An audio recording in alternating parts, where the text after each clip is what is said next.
اللہ من الشیطان الرجیم لقد کان لکم فی رسول اللہ اسوہ۔ سب سے پہلے تو میں اپنے برادر عزیز میاں یاسر کا، ان کے بھائیوں کا، ان کے چچاؤں کا، ان کے نانا کا، ان کی پوری فیملی کا، میاں نعمان کا، اسی طرح کالی خالد صاحب کا، راشد بھائی کا، عمران صاحب کا، اور جڑاں کے جتنے بھی اپنے قریبی دوست ہیں ان سب کا، اور اس کے ساتھ ساتھ مرکزی جمعیت اہل حدیث کا، قرآن و سنہ موومنٹ کا، اور اہل حدیث یوتھ فورس کے ہر کارکن کا کہ جنہوں نے آج کے پروگرام کے لیے تگ و دو کی ہے۔ میں ان کا شکر گزار ہوں کہ انہوں نے آپ لوگوں سے ہم کلام ہونے کا موقع عنایت فرمایا۔ معزز سامعین گرامی قدر، ابھی راستے کے اندر آپ لوگوں کا ولولہ، ہمہمہ، تنتنا اور آپ لوگوں کا والہانہ انداز دیکھ کر میرے ذہن میں طائف کی وادی کے وہ منظر آ گئے کہ نبی رحمت جن کی بات آج ہم لوگوں تک پہنچاتے ہیں اور جن کا نام لینے کی وجہ سے لوگ اپنی پلکیں ہمارے لیے بچھاتے ہیں، ہمارے اوپر پھولوں کو نچھاور کرتے ہیں، وہ نبی جب تبلیغ کے لیے نکلا تھا تو چہرہ بھی لہو رنگ تھا اور سینہ بھی لہو رنگ، اور سینہ بھی لہو رنگ تھا تو پاؤں بھی لہو رنگ، خون اس قدر زیادہ تھا کہ جوتے پاؤں کے ساتھ چپک رہے تھے۔ ایک دور وہ بھی تھا کہ جب نبی محترم نے اس دین کی تبلیغ کے لیے کس قسم کی صعوبتوں کو اٹھایا، آج ہم اس نبی کا نام لیتے ہیں، لوگ ہمارے اوپر پھولوں کی اور پتیوں کی بارش کرتے ہیں۔ اگر نبی کا نام لینے والے کا دنیا کے اندر اللہ نے یہ پروٹوکول رکھا ہے تو پھر آج چند باتیں آپ نے سمجھ کے جانی ہیں کہ نبی کی ذات کے ساتھ آپ کو اور مجھے کس طرح کی عقیدت ہونی چاہیے، کس طرح کی محبت ہونی چاہیے، کس طرح کا والہانہ پن ہونا چاہیے۔ وہ نبی جس نے اٹھنے بیٹھنے کا طریقہ بتلا دیا، کپڑے اوڑھنے کا سلیقہ سکھا دیا، سطر ڈھامنے کا بتلا دیا، ماں بہن بیٹی کے مقدس رشتوں کو کھول کھول کے بیان کر دیا، آج ان کے آپ کے اوپر کچھ حقوق ہیں۔ نبی کریم صلی اللہ علیہ وسلم کی نعت بیان کرنا بے شک یہ اعزاز کی بات ہے، ثواب کی بات ہے، اجر کی بات ہے۔ نبی کی صورت کو بیان کرنا، علم نشرہ کا سینہ لے کے آئے، والضحیٰ کی زلف لے کے آئے، واللیل کی زلف لے کے آئے، والضحیٰ کا چہرہ لے کے آئے، ما زاغ البصر کی نگاہ لے کے آئے، یہ ساری باتیں یہ کہنا اجر و ثواب ہے۔ نبی کی سیرت کے ساتھ ساتھ صورت کا تذکرہ بھی کرنا چاہیے، یہ بات بھی باعث اجر ہے۔ لیکن کیا صرف نبی کی صورت کا اور نبی کی ذات کا تذکرہ کرتے جائیں اور جب نبی کی بات آئے اسی وقت ہمارا سر گھوم جائے، اسی وقت ہم نبی کی بات کو چھوڑ دیں، کہیں ذات تو بڑی اعلیٰ ہے، خوبصورت تو بہت ہیں، خوبصورت تو اتنے ہیں۔ حضرت جابر بیان کرتے ہیں کہ مدینہ کی ایک رات تھی، فضا معطر تھی، ہوا میں خنکی موجود تھی، ناک سے ایک بھینی بھینی خوشبو ٹکرائی، قدم اس خوشبو کے تعاقب میں چل پڑے، کیا دیکھتا ہوں چند لمحوں کے بعد مسجد النبوی کے صحن میں موجود ہوں اور آقا دو جہاں سرخ رنگ کی چادر اوڑے ہوئے وہیں پہ بیٹھے ہیں۔ کہا ایک نظر آپ کے چہرے پر پڑی، دوسری آسمان کے چاند پر پڑی، اور دل سے یہ آواز نکلی، من وجہک المنیر لقد نور القمر، اگر چاند کو بھی حسن ملا تو آپ کے چہرہ پر انوار سے ملا۔ نبی کا ظاہر بیان کرنا، نبی کی صورت بیان کرنا، اس کے اوپر امت مسلمہ میں کوئی اختلاف موجود نہیں، چاہے کوئی دیوبندی ہو، چاہے کوئی بریلوی ہو، چاہے کوئی اہل حدیث ہو۔ شرح صدر سے کہتا ہوں سب کا ایک ہی عقیدہ ہے نبی کی ذات کے بارے میں، عقیدہ یہی ہے کہ کائنات کے اندر بعد از خدا بزرگ تو ہی قصہ مختصر، اللہ خالق ہیں اور باقی ہر شے مخلوق ہے، اور مخلوق میں اگر اللہ نے سب سے افضل کسی کو بنایا ہے تو آمینہ کے لال کو بنایا ہے۔ یہ بریلوی کا عقیدہ، یہ دیوبندی کا عقیدہ، یہ اہل حدیث کا عقیدہ، پھر آپس میں اختلاف کیوں ہے، پھر آپس میں لڑائیاں کیوں ہیں، پھر آپس میں انتشار کیوں ہے، پھر طرح طرح کی باتیں کیوں ہیں، پھر ہم ایک کیوں نہیں ہیں؟ آج اگر آپ کو یہ بات سمجھ آ جائے تو شاید امت کا اس نقطے کے اوپر اتفاق ہو جائے، ہم ایک کیوں نہیں ہیں؟ ہم سب کے نزدیک نبی کی ذات تو بڑی اعلیٰ ہے، بریلوی بھی بیان کریں گے، دیوبندی بھی بیان کریں گے، اہل حدیث بھی بیان کریں گے۔ سبحان الذی اسری بعبدہ لیلا من المسجد الحرام الی المسجد الاقصی، ہر مسلک کا یہ واقعہ بیان کرے گا۔ واقعہ آپ نے سنا ہوا، نبی کریم صلی اللہ علیہ وسلم کو حرم مکہ سے اٹھایا گیا، مسجد اقصی میں لے کے جایا گیا۔ آپ کے ہمراہ کون ہے؟ جبریل امین ہے۔ جبریل امین کو مخاطب کر کے کہتے ہیں میں نے آج تک اتنے خوبصورت، اتنے نورانی، اتنے روحانی، اتنے چمکدار، روشن، لال، سرخ و سفید چہرے نہیں دیکھے، یہ کون آئے ہیں؟ کہا آدم سے لے کر عیسیٰ تک جتنے رسول اور پیغمبر دنیا میں بھیجے گئے تھے، جن کو اوپر اٹھا لیا گیا، آج معجزے کے طور کے اوپر ان کو نیچے بلایا گیا ہے۔ یہ مسجد میں کیوں آئے ہیں؟ یہ مسجد میں نماز کو ادا کرنے کے لیے آئے ہیں۔ یہ نماز کو ادا کیوں نہیں کرتے؟ ان کو اپنے امام کا انتظار ہے۔ ان کا امام جبریل کون ہے؟ اس وقت جبریل امین نے نبی محترم کے کاندھا اقدس کے اوپر ہاتھوں کو رکھا اور کم و بیش 1,24,000 انبیاء کے مصلی امامت پہ کھڑا کر دیا۔ اہل حدیث بھی سنائے گا، بریلوی بھی سنائے گا، دیوبندی بھی سنائے گا کہ ذات نبی کی سب سے اعلیٰ، اس قدر اعلیٰ کہ ابھی بچے ہیں، ہوا 2 فرشتے اترے، ایک نے کہا یا کیا یہ وہی ہے؟ دوسرے نے کہا نام، ہاں یہ وہی ہے۔ اس کے وزن کا بڑا چرچا ہے۔ عالم تخیل میں ایک میدان کو سجایا گیا، نبی کو ایک پلڑے میں ڈالا گیا، دوسرے پلڑے میں ایک انسان کو ڈالا گیا۔ میرے نبی کا پلڑا بھاری ہو گیا، 10 سے تولا گیا، 100 سے تولا گیا، 1000 سے تولا گیا، لاکھ سے تولا گیا، کروڑ سے تولا گیا، 10 کروڑ سے تولا گیا، 1 ارب سے تولا گیا۔ جب میرے نبی کو 1 ارب انسانوں سے تولا گیا، میرے نبی کا پلڑا بھاری ہو گیا۔ وہ کہنے لگے ایسے نہیں تولے گا، ایسا کرو پوری انسانیت کو ایک پلڑے میں ڈال دیا جائے، تنہا آمینہ کے لال کو دوسرے پلڑے میں ڈال دیا جائے۔ یہاں پہ آپ نے رکنا ہے، سوچنا ہے۔ یہاں سے میں اپنی گفتگو کی ابتدا کروں گا۔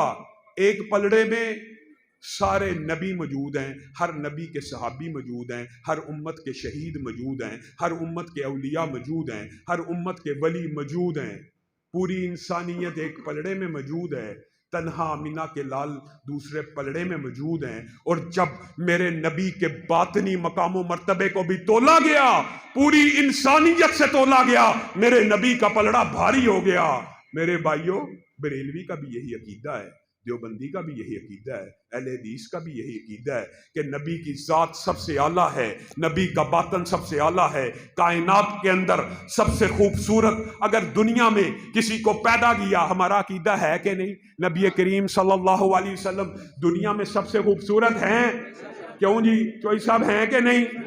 پھر اس چہرے کو جس کو سب سے خوبصورت مانتے ہو، اس چہرے کو اللہ نے داڑھی سے مزین کیا۔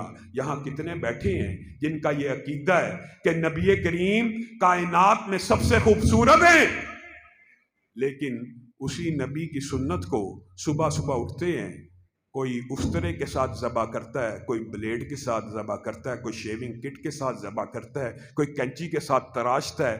گویا ہم نے یہ جو عقیدہ بنایا ہوا کہ نبی کی صورت بھی اعلیٰ، نبی کی سیرت بھی اعلیٰ، یہ صرف گفتگو تک ہے، عمل تک نہیں ہے۔ ہم نبی کی صورت کو اعلیٰ مانتے ہوتے تو ہم سب کی صورتیں نبی کی صورتوں کے مطابق ہوتی۔ ہم نبی کی سیرت کو اعلیٰ مانتے ہوتے تو ہماری سیرت نبی کی سیرت جیسے ہوتی۔ یہ کیا بات ہوئی کہ ذات تو نبی کی اعلیٰ ہے، بات میرے امام کی اعلیٰ ہے۔ ذات تو نبی کی اعلیٰ ہے، بات میں اپنے مفتی کی مانوں گا۔ ذات نبی کی اعلیٰ ہے، بات میں اپنے مولوی صاحب سے پوچھ کے بتاؤں گا۔ میرے بھائیوں، یہ وہ نقطہ اختلاف ہے جو اگر ختم ہو جائے امت ایک ہو جائے۔ یہ وہ نقطہ اختلاف ہے، اگر ختم ہو جائے امت ایک ہو جائے۔ جس کی ذات اعلیٰ اسی کی بات اعلیٰ، جس کی ذات اعلیٰ اسی کی۔ یہ عجیب فلسفہ ہے کہ بات کسی اور کی اعلیٰ، ذات نبی کی اعلیٰ۔ کوئی اہل سنت کا مسلک ہو، سب کا عقیدہ یہ ہے میرے بھائیوں، اور بات ہو سکتا ہے کسی کو تلخ لگے، لیکن حقیقت ہے اللہ کی قسم، ذات کا انکار اور ذات کی صفات کا انکار قریش مکہ نے بھی نہیں تھا کیا۔ جب نبی کریم صلی اللہ علیہ وسلم مکہ کی دھرتی کے اوپر، اس کے پشت کے اوپر اپنے قدموں کو چلاتے تھے تو قریش مکہ کیا کہتے تھے؟ الصادق آ رہا ہے، الامین آ رہا ہے۔ ذات کا انکار نہ اہل سنت کا کوئی مسلک کرتا ہے، نہ کفار مکہ نے کیا۔ انکار کس چیز کا ہوتا ہے؟ بات کا انکار۔ بات کا انکار، نبی کی بات آ جائے، پھر اس کے بعد کسی فقیہ کی فقاہت چل جائے گی، کسی امام کی امامت چل جائے گی، کسی مفتی کا فتویٰ چل جائے گا، کسی مولوی کا قول، کسی علامہ کا قول چل جائے گا۔ اگر یہ عقیدہ درست ہو جائے، اور یہی عقیدہ صحابہ مجھے اور آپ کو سمجھا کے گئے، پہلی بات کوشش کروں گا کہ میں 2 باتیں آپ کو سمجھا کے جاؤں۔ میں نے یاسر بھائی کو کہا تھا کہ میری گفتگو 8:30 شروع کروانا، آگے فیصلہ آباد میں ایک جلسہ ہے، وہاں پہ بھی کانفرنس ہے، میں اپنی بات قدر مختصر کروں گا، لیکن 2 باتیں سمجھانے کی کوشش کروں گا۔ نمبر 1 بات، دین، شریعت، کائنات کے اندر، دھرتی کے اندر کسی علامے کے قول کا نام نہیں، کسی مفتی کے فتوے کا نام نہیں۔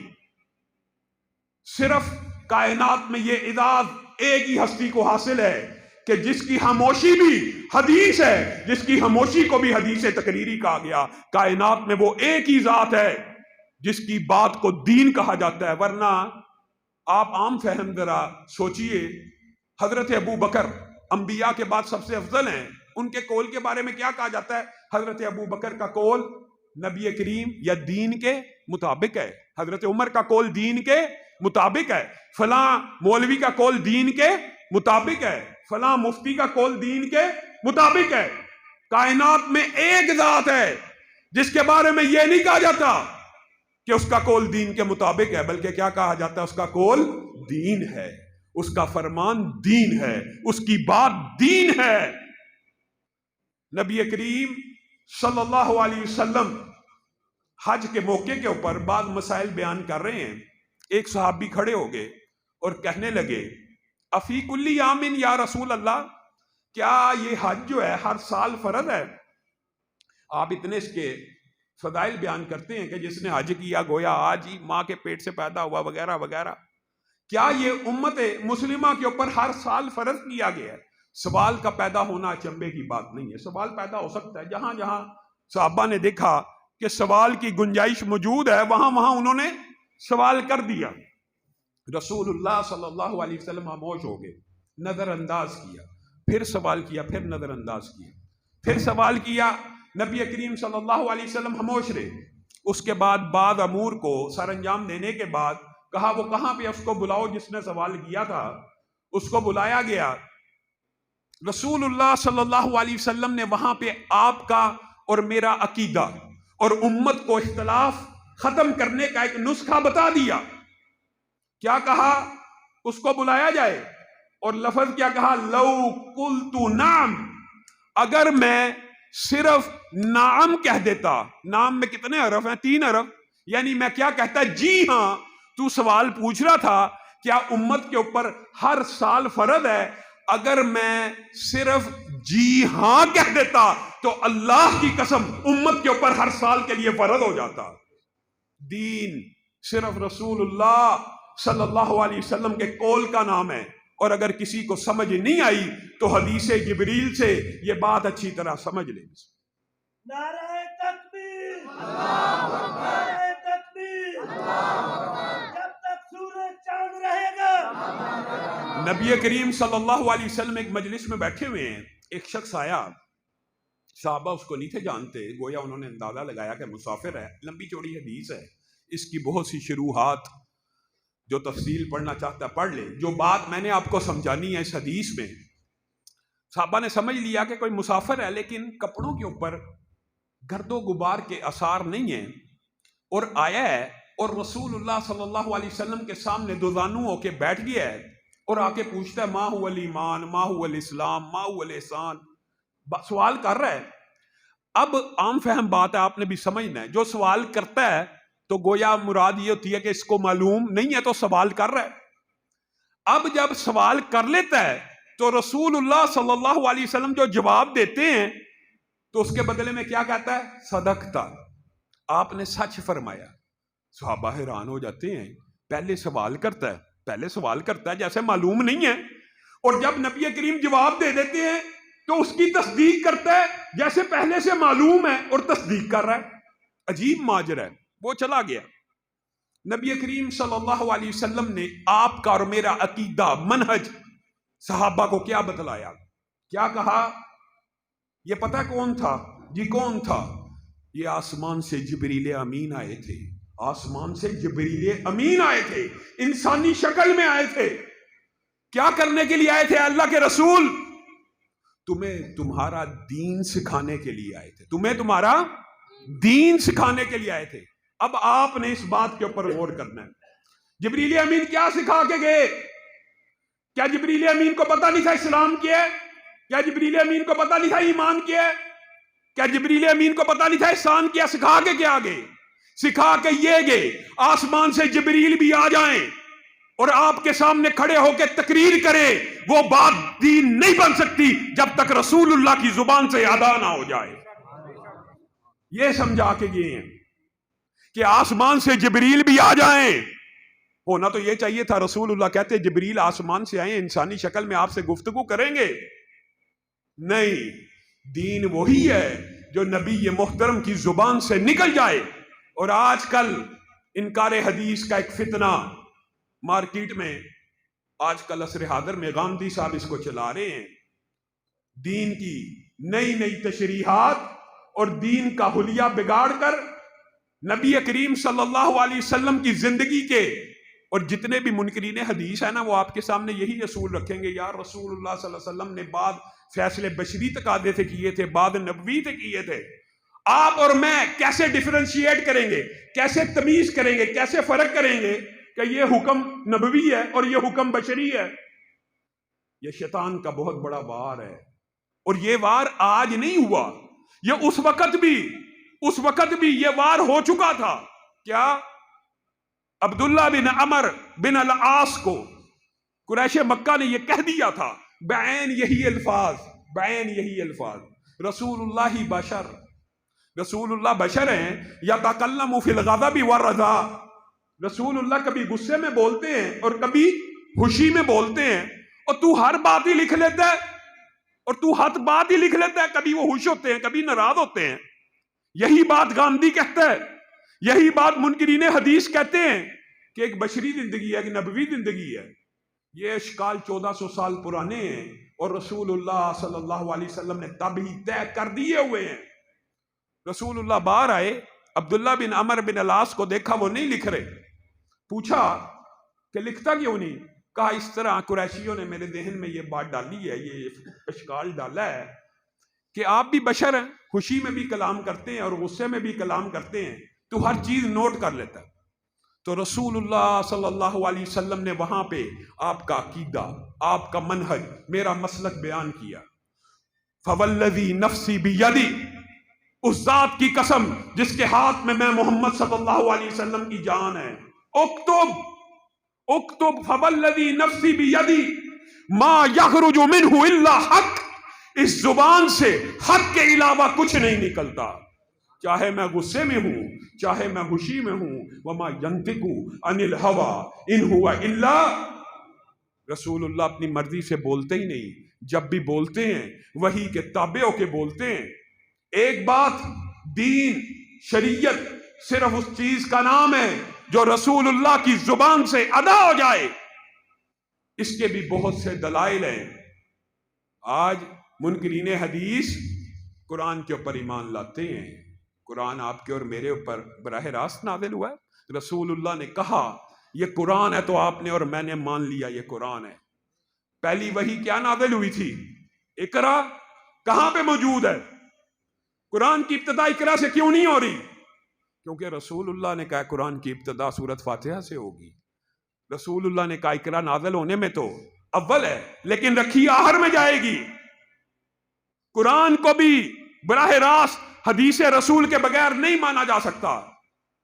اور ابھی جب میں یاسر بھائی کے گھر بیٹھا تھا, ایک شخص نے اپنے بیٹے کا تعارف کرایا, اس کا نام حذیمہ ہے, اور حضرت حذیمہ انصاری کے نام پہ میں نے رکھا ہے. آپ کو پتہ ہے حضرت حذیمہ انصاری کون ہے؟ رسول اللہ صلی اللہ علیہ وسلم نے ایک یہودی سے سودا کیا تھا گھوڑے کا, اور جب رسول اللہ صلی اللہ علیہ وسلم رقم لینے کے لیے واپس پلٹے، اس کو ریٹ زیادہ لگ گیا اور اس نے کہا آپ کا میرا سودا ختم ہو گیا۔ رسول اللہ نے کہا کیسے ہو سکتا ہے، تیرا میرا سودا تو طے ہو گیا۔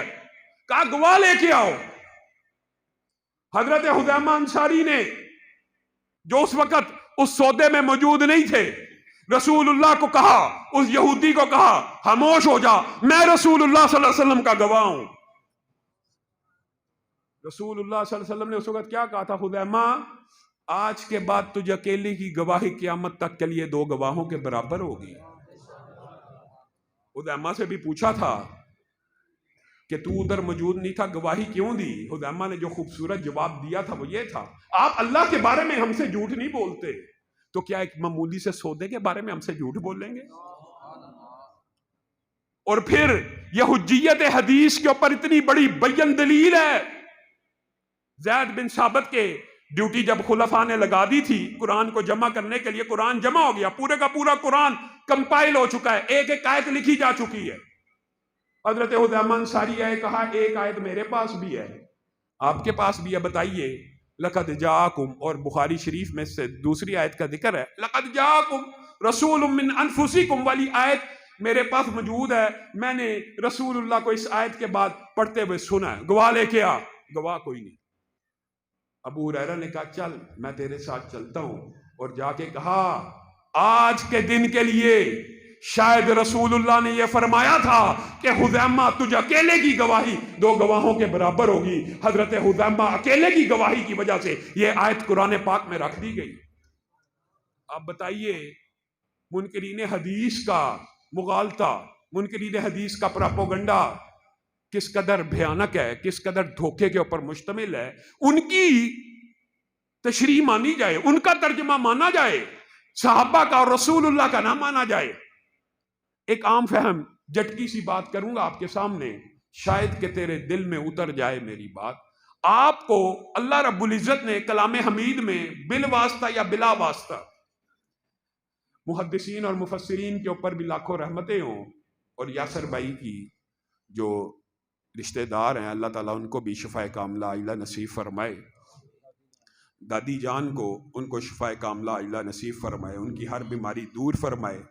محدثین مفسرین نے کوئی پہلو تشنا نہیں چھوڑا۔ میں کیا کہہ رہا تھا؟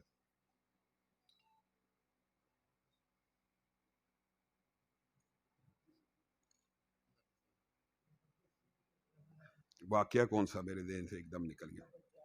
ہاں، محدثین نے کوئی پہلو قرآن پاک کا تشنا چھوڑا۔ ابھی شاید میرے دماغ میں آ جائے گا تو دوبارہ اس کی طرف بات لے کے آئیں گے، بات کو آگے بڑھاتا ہوں۔ ایک کلیہ کہ نبی کریم صلی اللہ علیہ وسلم کی بات ہی دین ہے، نبی کریم صلی اللہ علیہ وسلم کی بات ہی دین ہے، اس کے علاوہ دین کسی کی بات کا نام نہیں۔ اور دوسری بات یہ، اگر رسول اللہ صلی اللہ علیہ وسلم کے دین کے اندر 2 فریقوں کا اختلاف ہو جائے تو اس اختلاف کے بعد ہمارا طرز عمل کیا ہونا چاہیے؟ یعنی آج کل کے معاشرے کے اندر آپ کے اور ہمارے نظر میں یہ بات موجود ہے، ہم کیا کہتے ہیں کہ یار اس کی بھی مان لو اور اس کی بھی مان لو، ان کی بھی مان لی جائے اور ان کی بھی مان لی جائے۔ قرآن اور سنت میں، شریعت کے اندر یہ بات نہیں ہے، شریعت واضح ہے، شریعت روشن ہے۔ میرے ذہن میں وہ بات آ گئی ہے، اس لیے میں ادھر سے دوبارہ اس پہلو کی طرف آؤں گا۔ ایک عام فہم جھٹکی مثال دے کے آپ کو بات سمجھانی ہے کہ اللہ رب العزت نے کلام حمید کے اندر 700 سے زائد مقامات کے اوپر 700 سے زائد مقامات کے اوپر کس کی پیروی کا حکم دیا ہے؟ بالواسطہ یا بلا واسطہ؟ مفسرین نے آیتیں بھی گن کے بتا دی ہیں، بالواسطہ یا بلا واسطہ۔ بلا واسطہ تو یہ ہے نا کہ جو رسول اللہ تمہیں دیں اس کو پکڑ لو، جس سے روکے رک جائے، جو رسول اللہ کی اطاعت کرتا ہے اللہ کی اطاعت کرتا ہے، جو مجھ سے محبت کرتا ہے رسول اللہ سے محبت کرتا ہے، وغیرہ وغیرہ۔ یہ آیتیں تو آپ نے سنی ہوئی ہیں، نبی کریم آپ سیدھے راستے کے اوپر ہیں۔ یہ 700 مقامات ہیں جہاں پہ اللہ تعالیٰ نے آپ کو کیا کہا ہے، کس کی پیروی کرنی ہے؟ رسول اللہ صلی اللہ علیہ وسلم کی، بالواسطہ یا بلا واسطہ۔ اور آخر میں اس آیت کے بعد تو بات ہی ختم کر دی، لقد کان لکم فی رسول اللہ اسوا، تمہارے لیے کس کی زندگی نمونہ ہے؟ رسول اللہ صلی اللہ علیہ وسلم کی زندگی بہترین نمونہ ہے۔ ایک عام فہم بات بتلائیے، ایک عام فہم، آپ کسی دردی کے پاس جائیں اور اس کو کہے مجھے نمونے کے مطابق سوٹ سی دو، وہ کہ ٹھیک ہے میں سی دیتا ہوں، پھر کہیں سی دو، اس کو آپ 1 نہیں 2 نہیں 10 نہیں 20 نہیں 30 نہیں 700 مرتبہ کال کریں، کتنی مرتبہ؟ 700 مرتبہ کال کریں، وہ آپ کو 15 یا 20 مرتبہ کی کال کے بعد کیا کہے گا؟ کہے گا حاجی صاحب، مولوی صاحب، شیخ صاحب، چودھری صاحب، جٹ صاحب، نمونہ مجھے دے کے نہیں گئے، سیمپل سوٹ کا مجھے دے کے نہیں گئے، اور بار بار کالیں کر رہے ہو کہ سوٹ سیمپل کے مطابق سی دو، اور پہلے سیمپل تو دے کے جاؤ۔ معاذ اللہ، اللہ رب العزت نے 700 مقامات سے زائد آپ کو کالیں دی ہیں کہ نبی کی زندگی تمہارے لیے نمونہ ہے، نبی کی صبح نمونہ، نبی کی شام نمونہ، نبی کی نشست نمونہ، نبی کی برخاست نمونہ۔ اور گامدی صاحب کہتے ہیں نمونہ ہی محفوظ نہیں۔ اگر نمونہ ہی محفوظ نہیں تو پیروی کی، اللہ تعالیٰ کس کی پیروی کا حکم دے رہا ہے؟ اللہ تعالیٰ کہہ رہے ہیں نبی کی زندگی آپ کے لیے بہترین نمونہ ہے، لیکن نبی کی صبح کی زندگی محفوظ نہیں ہے گامدی صاحب کی نظر میں، دوپہر کی محفوظ نہیں ہے، شام کی محفوظ نہیں ہے، طہارت کے مسائل محفوظ نہیں ہیں۔ نمونہ تو ان کی زندگی ہے، تو پھر کیسے ہو سکتا تھا کہ ان کی زندگی کا ایک ایک پہلو، ایک ایک گوشہ محفوظ نہ ہوتا؟ محفوظ ہے، اسی لیے اللہ رب العزت نے آپ سے اور میرے سے ڈیمانڈ یہ کی ہے کہ ان کی زندگی کے مطابق اپنی زندگی کو گزارنا ہے۔ آئیے دوسرے نقطے کی طرف، کہ آپس میں اختلاف ہو جائے، آپ کا میرا ہو گیا۔ آج کل ایک اختلاف چل رہا ہے، رانا عمار نے اس کے بارے میں ذکر کیا، اختلاف ہو جائے تو اس کا حل کیا ہے؟ اللہ اور اس کے رسول کی طرف پلٹا دیا جائے۔ قول فیصل، ختمی اتھارٹی کس کی ہے؟ اللہ کی یا رسول اللہ کی؟ اور یہ بات بھی میں اپنی طرف سے نہیں کہہ رہا، بخاری شریف کی طویل حدیث ہے جس کے آخری الفاظ یہ ہیں، محمد صلی اللہ علیہ وسلم، محمد فرق بین الناس صلی اللہ علیہ وسلم، محمد فرق کرنے والے ہیں لوگوں کے مابین۔ صحابہ کا یہ نہیں ہوا کہ اختلاف نہیں تھا ہوا، اور صحابہ کا اختلاف ہو جانا ظاہر ہے، ایک بندے کے پاس ایک حدیث ہے، دوسرے کے پاس وہ نہیں پہنچی، اختلاف ہو گیا۔ اختلاف ہو جانا اچنبے کی بات نہیں ہے، اختلاف کے بعد صحابہ کا جو طرز عمل تھا وہ کیا تھا، وہ سمجھ آ جائے، آپ کا عقیدہ اور میرا عقیدہ، آپ کا منہج اور میرا منہج واضح ہو جائے گا۔ حضرت عمر بیٹھے ہیں، آپ نے آرڈیننس جاری کی ہے، آپ نے آرڈیننس جاری کی ہے کہ یہ جو ہاتھ کی 5 انگلی ہیں، ان میں انگوٹھا قوت و طاقت میں سب سے زیادہ طاقتور ہے، 5 کی 5 انگلیوں میں انگوٹھا سب سے زیادہ مضبوط ہے۔ میں اس انگوٹھے کی دیت 15 اونٹ مقرر کرتا ہوں۔ حضرت عمر کے پاس حدیث موجود ہے کہ ہاتھ کے کٹ جانے کی دیت 50 اونٹ ہے۔ اب وہ 50 اونٹوں کی تقسیم کہاں سے کر رہے ہیں؟ عقل سے، منطق سے، فلسفے سے، اپنے ذہن سے کہہ رہے ہیں انگوٹھا قوت و طاقت میں سب سے زیادہ مضبوط ہے، اس کی دیت 15 اونٹ۔ ساتھ والی 2 انگلیاں جو نسبتاً انگوٹھے سے کمزور ہوتی ہیں لیکن آپس میں طاقت میں تقریباً برابر ہوتی ہیں، ان دونوں کی دیت 10 اونٹ۔ اس سے اگلی انگلی جو نسبتاً کمزور ہوتی ہے اس کی دیت 9 اونٹ، اور سب سے چھوٹی انگلی جو سب سے کمزور ہوتی ہے قوت و طاقت میں، اس کی دیت 6 اونٹ۔ اونٹ کتنے بنائے ہیں؟ 50۔ ہاتھ کٹنے کی دیت کتنی ہے؟ 50۔ یہاں پہ حضرت عمر نے اپنی عقل سے، اپنی فہم و فراست سے، اپنی فقاہت سے 5 انگلیوں کے اوپر یہ 50 اونٹ تقسیم کر دی ہیں۔ انگوٹھے کے 15، ساتھ والی 2 انگلیوں کے 10، اس کے ساتھ والی انگلی کے 9، اور اس کے ساتھ والی انگلی کے 6۔ یہ 50 اونٹوں کی تقسیم کا آرڈیننس قاضیوں کو جاری کر دیے، لیٹر لکھے جا رہے ہیں کہ حضرت عمر نے آرڈیننس جاری کیا، آج کے بعد کسی کی انگلی چھوٹی کٹے گی 6 اونٹ ملیں گے، انگوٹھا کٹے گا 15 اونٹ ملیں گے، درمیان والی 2 کٹیں گی 10، اس کے ساتھ والی کٹے گی 9۔ آرڈیننس جاری ہو گیا۔ عوف بن مالک بھی مصر کے ایک قاضی کے پاس بیٹھے ہیں، آرڈیننس کو پڑھتے ہی قاضی سے کہا ہے اگر اس دوران تیرے پاس کوئی فیصلہ آ جائے تو تو نے عمل نہیں کرنا یہاں تک کہ میں عمر سے ملنا ہوں۔ یہ صحابہ کا منہج ہے، یہ صحابہ کا عقیدہ ہے۔ اختلاف ذہنی طور پہ سامنے نظر آنا شروع ہو گیا۔ اختلاف میں طرز عمل کیا ہونا چاہیے؟ عوف بن مالک وہاں سے گھوڑا دوڑاتے ہوئے سیدھا مدینہ میں پہنچتے ہیں، دروازے کو کھٹکاتے ہیں، عمر باہر آئیے۔ عمر باہر آئے، گفتگو ہو رہی ہے۔ آپ نے آرڈیننس جاری کیا ہے کہ انگوٹھے کے 15 اونٹ ہیں، ساتھ والوں کے 10 ہیں، سب سے چھوٹی کے 6 ہیں، اس کے ساتھ والی کے 9 ہیں۔ آپ کے پاس یہ آرڈیننس جو آپ نے جاری کی ہے، یہ کون ہے؟ خلیفہ ہیں، اور یہ خلیفہ راشد ہے۔ ان کے پاس سند نبوی موجود ہے کہ خلیفہ راشد کی پیروی ہونی چاہیے، اطاعت ہونی چاہیے۔ اس خلیفہ سے جا کے کیا کہہ رہے ہیں؟ آپ نے جو آرڈیننس جاری کیا ہے، اس حوالے سے آپ کے پاس کیا دلیل ہے؟ اس حوالے سے آپ کے پاس کیا دلیل ہے؟ کہا آپ جو مفہوماً آپ کے سامنے رکھ رہا ہوں، اتنی دور سے آئے ہیں اور آ کے میرے سے جھگڑا کرنا شروع کیا، مفہوماً کہ نہ کھایا نہ پیا نہ سلام نہ دعا، آتے ساتھ مجھ سے پوچھ رہے ہیں آپ کے پاس میرے فیصلے کے خلاف کیا دلیل ہے؟ اب آپ ایمانداری سے بتلائیے، کیا مدینہ میں رہنے والے صحابہ نے یہ کہا کہ آدھے عوف کی مان لو آدھے عمر کی مان لو؟ یہ جو آج کل یہ فتنہ معاشرے میں ہے، یار اس کو بھی چلنے دو، اس کی بھی چلنے دو، اس کی بھی چلنے دو، دین کا یہ مزاج نہیں ہے، شریعت کا یہ مزاج نہیں ہے۔ حضرت عمر سے سوال پوچھا دلیل کا، اور حضرت عمر نے جواب پوچھا دلیل کا کہ آپ کے پاس کیا دلیل ہے؟ تو عوف بن مالک نے کہا یہی مدینہ تھا، یہی مدینہ تھا، میں نے رسول اللہ صلی اللہ علیہ وسلم سے سنا تھا، الا ان الاصابع فی دیۃ سواء، انگلیاں قوت و طاقت میں اگرچہ برابر نہیں ہیں لیکن دیت میں ساری کی ساری انگلیاں برابر ہیں۔ حضرت عمر نے کہا کاتب کو بلایا جائے۔ حضرت عمر نے کاتب سے کہا میرا آرڈیننس دوبارہ لکھ۔ پورے کا پورا آرڈیننس لکھا جا رہا ہے۔ اس وقت پتہ نہیں کیا منظر ہوگا اور لوگوں کے ذہن میں پتہ نہیں کیا کیا خیالات آ رہے ہوں گے کہ عمر یہ کیا کر رہے ہیں۔ اپنا پورے کا پورا آرڈیننس لکھوایا، کاتب کو کہا اس کے نیچے ایک حدیث لکھ جو عوف بن مالک کی سند سے ہم تک پہنچی ہیں کہ دیت میں انگلیاں ساری کی ساری برابر ہیں۔ کاتب نے لکھ دی۔ کہا اب نیچے عمر کا فیصلہ لکھ، یہ فیصلہ آپ کا اور میرا عقیدہ ہے، آپ کا اور میرا منہج ہے، اس کے اوپر اگر غور کر لیں تو امت کے اندر جتنے بھی اختلافات ہیں ختم ہو جائیں۔ کیا کہا؟ کاتب کو کہا لکھو اب فیصلہ، اور فیصلہ یہ لکھوایا، اوپر عمر کا فتویٰ ہے اور نیچے حدیث رسول ہے۔ اب عمر کا فیصلہ یہ ہے، عمر کے فتوے کو مسترد کر دیا جائے اور حدیث رسول کو جاری کر دیا جائے۔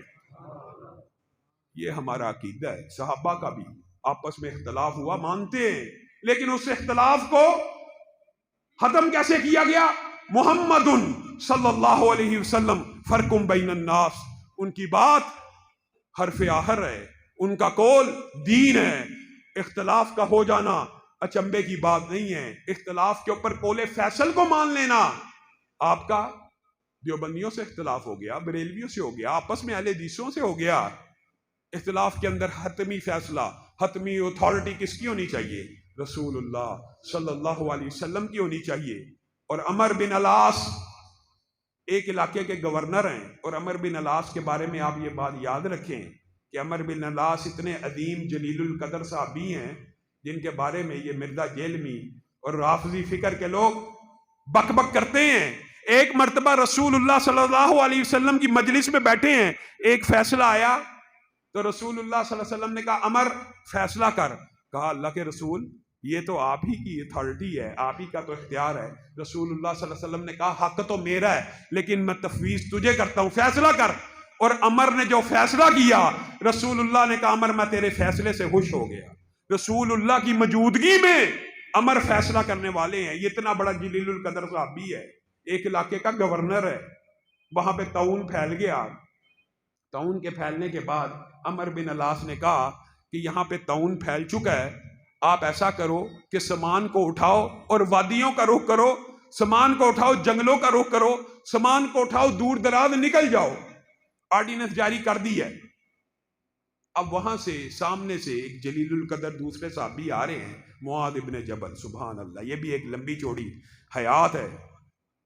معاذ ابن جبل آ رہے ہیں، کہا کہاں جاتے ہو؟ کہا عمر بن العاص نے آرڈیننس جاری کیا تھا، ندیوں دریاؤں کی طرف نکل جاؤ، کھلے مقامات کی طرف نکل جاؤ، طاعون پھیل گیا ہے۔ معاذ ابن جبل نے کہا ٹھہرو، ابھی رکو، ابھی اس آرڈیننس کو نافذ نہ کرنا، میں عمر بن العاص سے بات کر کے آتا ہوں۔ اور عمر بن العاص کے پاس پہنچے اور کہا آپ نے یہ جو فیصلہ کیا اس کی آپ کے پاس کیا دلیل ہے؟ یہ صحابہ کا منہج ہے۔ عمر نے کہا آپ کے پاس میرے آرڈیننس کی مخالفت کرنے کی کیا دلیل ہے؟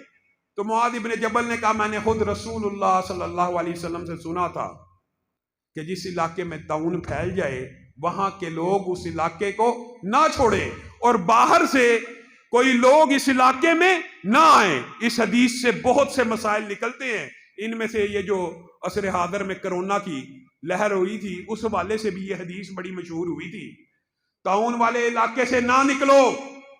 اس حدیث کے اندر بھی یہ بات پوشیدہ ہے، رسول اللہ باقیوں کو مارنا نہیں چاہتے، بیماری متعدی نہیں ہوتی، طاعون والوں کے ساتھ رہ کے بھی جس نے زندہ رہنا وہ زندہ رہے گا، اس لیے کہا نہ نکلو۔ ہاں باہر سے آنے والوں کو روکا کہ فتنے کا اندیشہ ہے، جن کا ایمان کمزور ہے وہ یہ نہ سمجھیں کہ بیماریاں متعدی ہوتی ہیں اور اس طرح پھیلتی ہیں۔ گویا معاذ ابن جبل نے جب یہ حدیث بتلائی تو کیا صحابہ دو ٹکڑوں میں تقسیم ہو گئے، آدھے معاذ کی مان لو، آدھے عمر بن العاص کی مان لو۔ عمر بن العاص نے کہا میں نے جو آرڈیننس جاری کی ہے میں اپنے آرڈیننس کو واپس لیتا ہوں، رسول اللہ کی حدیث کو نافذ کر دیا جائے۔ یہ ہمارا عقیدہ ہونا چاہیے، یہ ہمارا مشن، یہ ہمارا منہج، یہ ہمارا نظریہ، اور اسی نظریے کو، اسی مشن کو، اسی بات کو لے کر آپ کوچا کوچا کریا کریا نکلے۔ اور آپس میں بعض ساتھیوں نے جو بات کی ہے، میں آپ سے بھی درد مندانہ یہ اپیل کرنا چاہتا ہوں، وقت مختصر ہے اس لیے اپنی بات کو وائنڈ اپ کر رہا ہوں، آگے ایک پروگرام ہے وہاں پہ بھی جانا ہے۔ آپس میں مل جاؤ، آپس میں مل جاؤ، جو اختلافات ہیں ایک ہی تنظیم اور ایک ہی جماعت کے اندر اختلافات کا ہونا، اس کے اندر بھی حتمی رائے رسول اللہ کی ہونی چاہیے۔ آپس میں آپ کے اندر اتفاق ہونا چاہیے، محبت ہونی چاہیے۔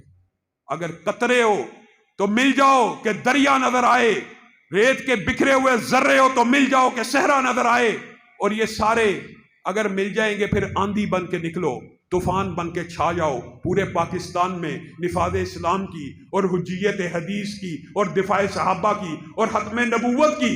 ایک عظیم الشان آپ کے پاس ایک عظیم الشان مشن ہے، ایک عظیم الشان نظریہ ہے، آپ حق پہ ہیں، آپ سونا بیچ رہے ہیں، لوگ ردی بیچ رہے ہیں، لوگ کوڑا بیچ رہے ہیں، اور وہ آپس میں ایک ہیں۔ دکھ اور افسوس کی بات ہے کہ برائی مجتمع ہے اور اچھائی متفرق ہے۔ ہم سب کو ایک ہو کے آپس میں جتنے بھی قرآن و سنہ موومنٹ کے مرکزی جمعیت کے جتنے بھی اختلافات ہیں سب کو ختم کر دیا جائے، اور ایک ہو کے اللہ کی رسی کو مضبوطی سے تھام کر اور دین اسلام کی سربلندی کے لیے سب کو اپنے کردار کو ادا کرنا چاہیے۔ سبحان ربک رب العزت عما یصفون وسلام علی المرسلین والحمد للہ رب العالمین۔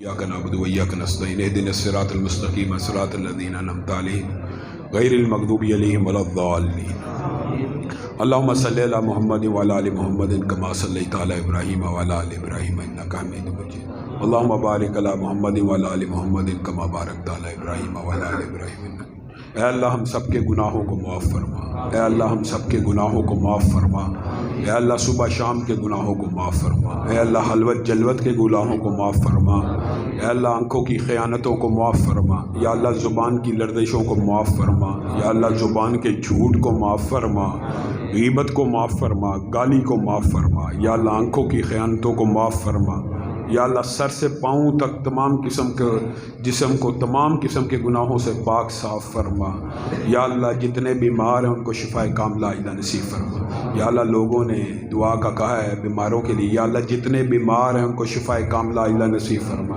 یا اللہ یاسر بھائی کی دادی کو شفاء کاملہ عاجلہ نصیب فرما، یا اللہ اس مجلس کو جنت الفردوس میں بپا فرما، یا اللہ اس مجلس کے اندر اگر یوم کتابت تقدیر میں کوئی بندہ جہنمی لکھا ہے یا اللہ اس کو آزاد فرما، یا اللہ ہم میں سے کہنے والا یا سننے والا اگر آپ نے کتابت تقدیر کے دن یا اللہ جہنمی لکھا آزاد فرما، یا اللہ ہم سب کو جہنم سے محفوظ فرما، یا اللہ خاتمہ بالخیر فرما، یا اللہ قبر روشن فرما، یا اللہ قبر کشادہ فرما، یا اللہ حشر آسان فرما، یا اللہ دائیں ہاتھ میں نامہ اعمال تھما، یا اللہ ہم سب کو رزق حلال فراہ نصیب فرما، یا اللہ بے اولادوں کو اولاد صالحہ نرینہ نصیب فرما، یا اللہ جو بچیاں رشتوں کی وجہ سے پریشان ہیں ان کو نیک صالح رشتے نصیب فرما۔ سبحان ربک رب العزت عما یصفون وسلام علی المرسلین والحمد للہ رب